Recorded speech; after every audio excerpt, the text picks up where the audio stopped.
Que la paz de nuestro Señor recaiga sobre los corazones y mentes de cada uno de ustedes. Los textos de hoy, y específicamente el Evangelio, nos llevan a reflexionar en el primer conflicto serio, un conflicto muy importante que tuvo lugar ante los propios ojos de Jesús. Podríamos decir que el primer conflicto serio de la iglesia como tal, de esa primera comunidad, se dio frente a los propios ojos de Jesús. 2 de sus discípulos contra 10. Y el motivo no era una discusión teológica o el rechazo de alguna doctrina, sino la ambición de poder, la lucha por los primeros puestos. Desde ahí podemos nosotros notar el comienzo de una dolorosa y repetida historia de división y conflictos presentes en la iglesia y que fueron desencadenando rivalidades y envidias. Mire, cuando alguien quiere dominar o imponerse sobre los demás, el grupo se divide, nacen los enfrentamientos, la comunidad se divide, muchos terminan optando por ser pasivos, otros por la indiferencia u otros sencillamente se alejan de la iglesia.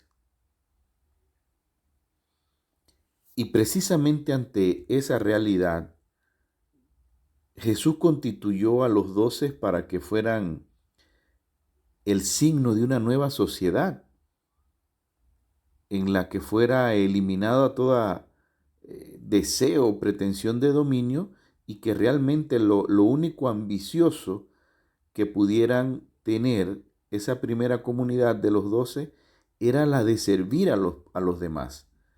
Y a los demás entendiendo a los más frágiles, a los más necesitados. Y esa era una tarea difícil, porque Jesús quería hacer eso con los 12, pero la mentalidad del mundo se infiltró muy pronto en esa comunidad, con sus criterios mundanos, de dominar, de afán de poder y de poseer, de dominar sobre los demás, de imponerse, incluso hasta con malas prácticas, sus criterios y opiniones. Entonces empieza ya en la iglesia como tal a aparecer los títulos, los cargos, el rango jerárquico, y empieza ya, podríamos decir que una distinción entre los bautizados, entre los fieles, pactos de poder e influencias como tal. Dice el texto que Jesús va de camino a Jerusalén con paso firme y decidido. Los discípulos le siguen y podríamos decir como temerosos. Ya es la segunda ocasión en que Jesús les ha subrayado cuál es la meta del viaje. En los versículos anteriores a la lectura de hoy, ya les había anunciado por tercera vez lo que le espera en la ciudad santa. Va a ser insultado, va a ser condenado a muerte, va a ser azotado y lo van a asesinar. Entonces, resulta incomprensible que después de escucharlo tan claramente, los discípulos sigan esperando que Jesús va a Jerusalén para comenzar ese tiempo mesiánico, entendido como un reino en este mundo.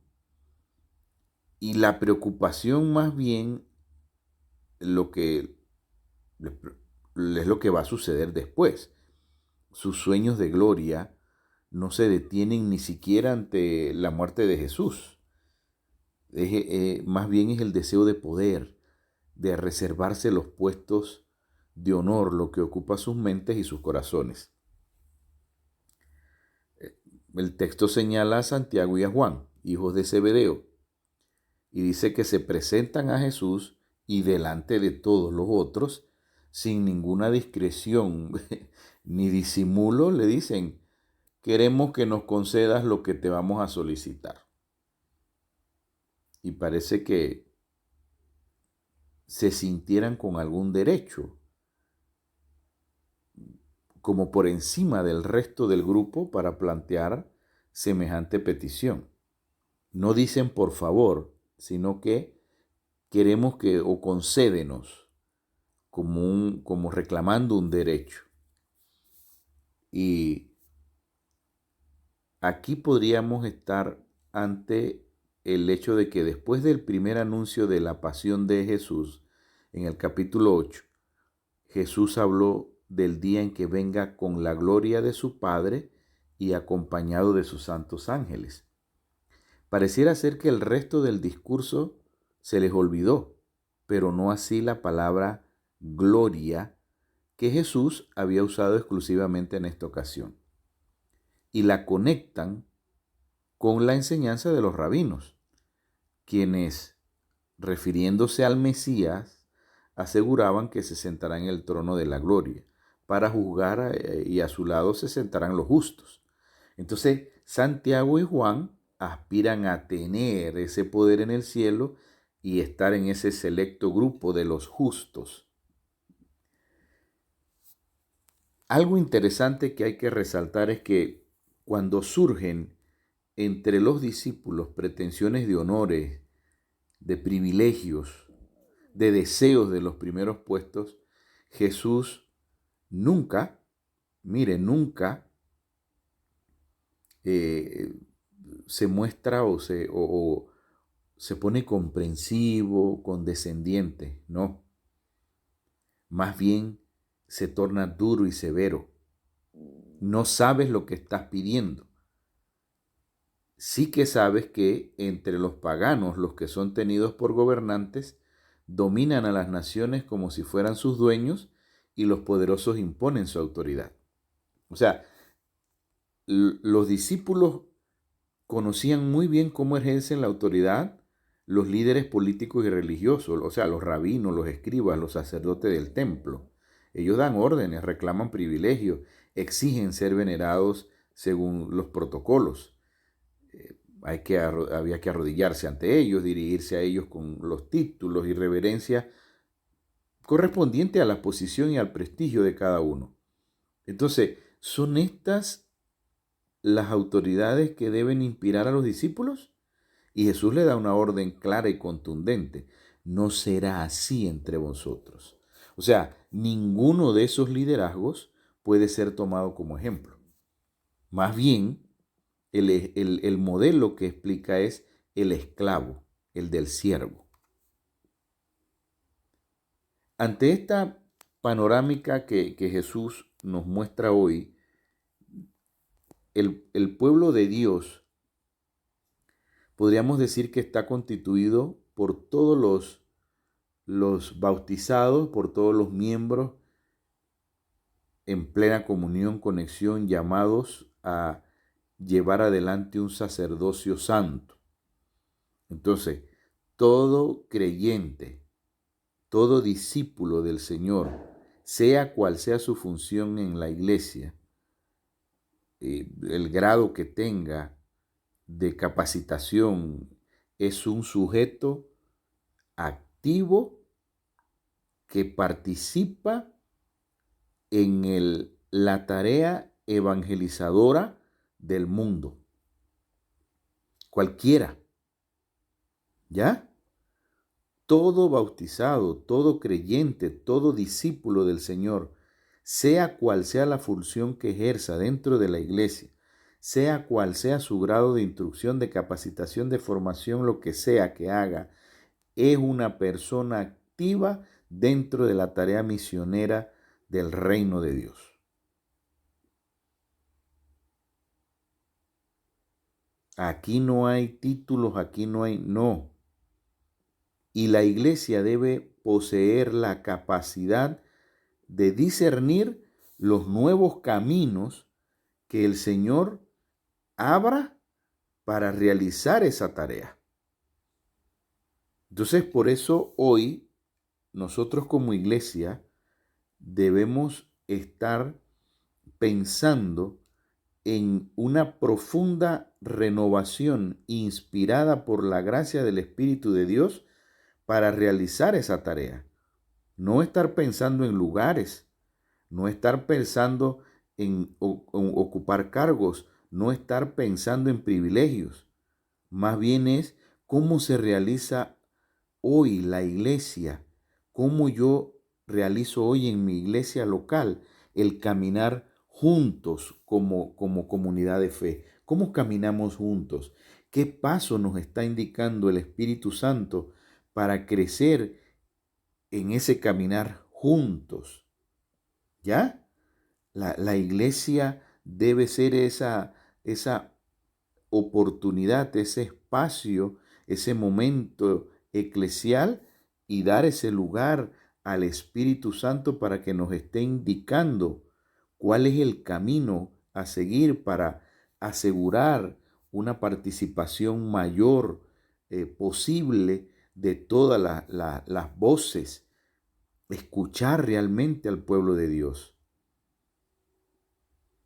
Hoy necesitamos hacer un esfuerzo especial como iglesia para llegar activamente a esas personas que necesitan de nuestro acompañamiento pastoral para escuchar sus voces y escuchar sus experiencias. Y ese proceso debe ser sencillo, debe ser accesible y acogedor para todos. Hoy tenemos un gran reto y es el que de una u otra forma romper con ese formalismo. Hoy necesitamos instrumentos y estructuras como iglesia que favorezcan el diálogo, que favorezcan la interacción del pueblo de Dios. Necesitamos eliminar ese intelectualismo y que nos sentimos más capacitados, más estudiados para hablar más, pero hablas mucho alejado de la realidad del pueblo de Dios y de una vida concreta de las comunidades que necesitan de nuestro acompañamiento. Necesitamos romper con ese, siempre se ha hecho así, ¿verdad? Y es el riesgo que al final se adoptan soluciones viejas para problemas nuevos. Hoy no es la misma iglesia del 2020.